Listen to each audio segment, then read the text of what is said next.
Aulia Gifar Firmanda, 16 tahun. Dan rekan saya Awi Yulia, 17 tahun. kami calon duta pelajar sadar hukum Kabupaten Aceh Barat Daya tahun 2023. Perwakilan dari SMA Negeri Unggul Tunas Bangsa. Kesadaran hukum adalah kesadaran yang harus dimiliki pelajar serta masyarakat akan aturan, norma, dan hukum yang berlaku agar tercapainya Indonesia yang aman, nyaman, dan tentram. Kita sebagai pelajar dan masyarakat tidak hanya harus mengerti mengenai hukum saja, tetapi juga harus memahami dan menghayati mengenai kesadaran hukum.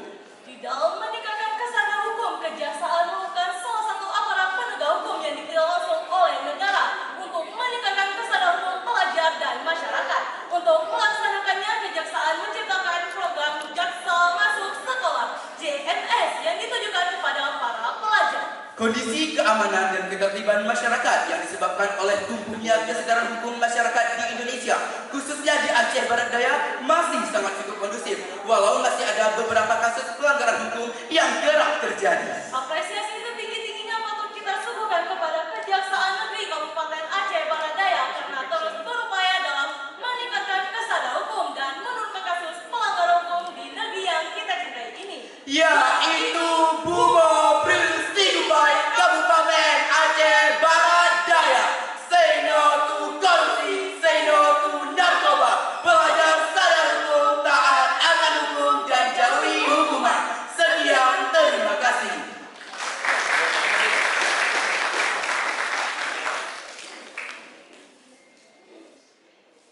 Baiklah dek, kakak ingatin ya waktu 6 menit untuk menjawab. Pertanyaannya, cermati ya. Apa menurut pendapat adek pengertian korupsi?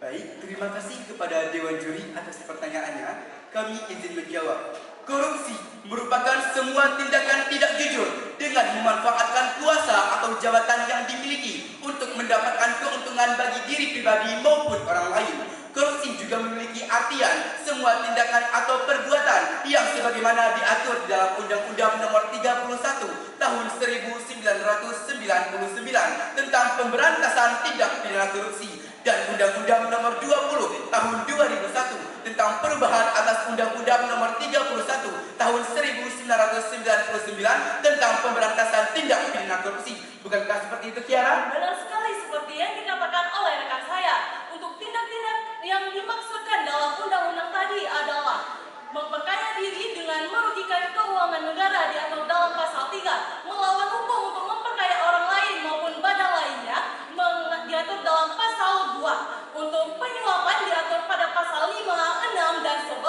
untuk penggelapan di dalam jabatan diatur pada pasal 8, 9, dan 10, untuk tindak gratifikasi yang diatur dalam 12D dan 12C. Bagaimana Gifar? Iya, benar sekali apa yang dikatakan oleh rekan saya tadi. Dapat kita simpulkan bahwa korupsi merupakan suatu perbuatan yang dapat merugikan negara serta diri pribadi dan masyarakat sekitar. Sekian, terima kasih. Tadi adek ada bilang gratifikasi, suap, dan pemerasan. Coba kasih pengertian apa perbedaannya. Baik, terima kasih kepada Dewan Juri atas pertanyaannya. Suap, gratifikasi, dan lain sebagainya telah terdapat pada Undang-Undang Nomor 31 Tahun 1999 dan Undang-Undang Nomor 20 Tahun 2001 tentang perubahan atas Undang-Undang Nomor 31 Tahun 1999 tentang gratifikasi. Bukankah seperti itu, Kiara? Benar sekali seperti yang dikatakan oleh rekan saya. Gratifikasi sendiri adalah berupa pemberian baik dalam bentuk material ataupun barang.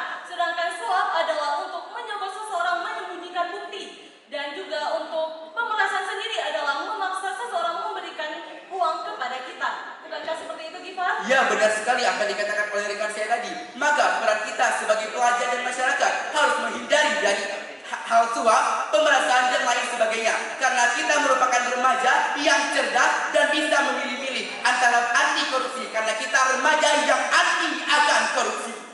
Sekian, terima kasih. Baiklah, jika adek terpilih menjadi duta pelajar sadar hukum, Adek melihat ada di lingkungan adek, sekolah adek yang adanya korupsi, suap menyuap, gratifikasi, apa yang akan adek lakukan? Baik, terima kasih kepada Dewan Juri atas pertanyaannya. Kami izin menjawab. Jika ada teman di sekitar kami ataupun dari organisasi sekolah sendiri, contohnya seperti bendahara OSIS yang melakukan korupsi, maka kami akan mencari terlebih dahulu apa penyebab dari korupsi tersebut dan kami akan mengumpulkan bukti-bukti mengenai korupsi tersebut. Karena ada rejim yang mengatakan jika ada fakta-fakta yang tadi dikumpulkan, apa gunanya kata-kata. Oleh karena itu, fakta-fakta sangat memiliki peran penting untuk mencari siapa dalang dari korupsi tersebut. Bukankah seperti itu, Kiara? Benar sekali seperti yang dikatakan oleh rekan saya. Apabila yang melakukannya adalah organisasi sekolah yang berarti besar dan kami adalah anak didik di bawahnya, maka kami akan mencari tahu terlebih dahulu buktinya dan kami akan mencari pihak yang bisa menolong kami agar hal tersebut dapat ditindak oleh pihak yang berwenang. Sekian, terima kasih. Pertanyaan selanjutnya, sebutkan lembaga-lembaga apa saja yang bisa melakukan penanganan tindak pidana korupsi di Indonesia. Baik, terima kasih kepada Dewan Juri atas pertanyaannya. Kami izin menjawab. Lembaga-lembaga yang dapat mengatur korupsi tersebut salah satunya adalah kejaksaan. Karena kejaksaan adalah lembaga negara yang memiliki kekuasaan negara khususnya di bidang penuntutan. Dan kejaksaan sebagai badan yang berwenang dalam menegakkan hukum dan keadilan. Bukankah seperti itu, Kiara? Benar sekali seperti yang dikatakan oleh rekan saya. Seperti yang kita ketahui bahwa pihak kejaksaan kita bisa melapor dan juga akan bekerja sama dengan pihak kepolisian. Sekian, terima kasih. Selain itu, ada lembaga apa aja selain kejaksaan? Baik, selain kejaksaan, kita masih mempunyai Polisi Republik Indonesia yang bekerja sama dengan kejaksaan dalam mencegah kasus korupsi dengan mensosialisasikan kasus korupsi tersebut. Dan kami sebagai pelajar dan masyarakat juga merupakan salah satu seseorang yang memiliki peran penting untuk memberantas anti korupsi mulai dari tingkat pelajar serta masyarakat sekitar sehingga terciptanya Indonesia yang anti akan korupsi. Sekian, terima kasih.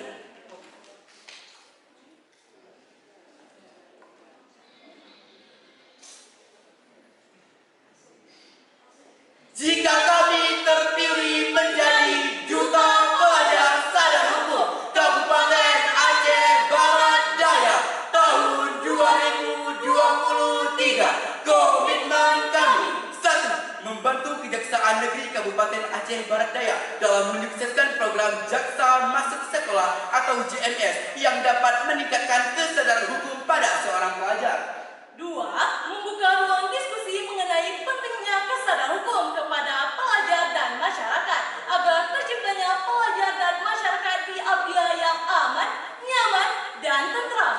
3. Menjadi perpanjangan tangan kejaksaan dalam mensosialisasikan segala bentuk hukum, terutama pada kalangan para pelajar. Terakhir, menciptakan pelajar yang peka terhadap keadaan kesadaran hukum di sekitarnya. Dari serangkaian komitmen yang telah kami sampaikan, Kami harapkan seluruh generasi muda yang ada di wilayah hukum Aceh Barat Daya dapat menjadi generasi yang cerdas, terampil, takwa, serta menjadi generasi yang taat akan hukum dan jauhi hukuman.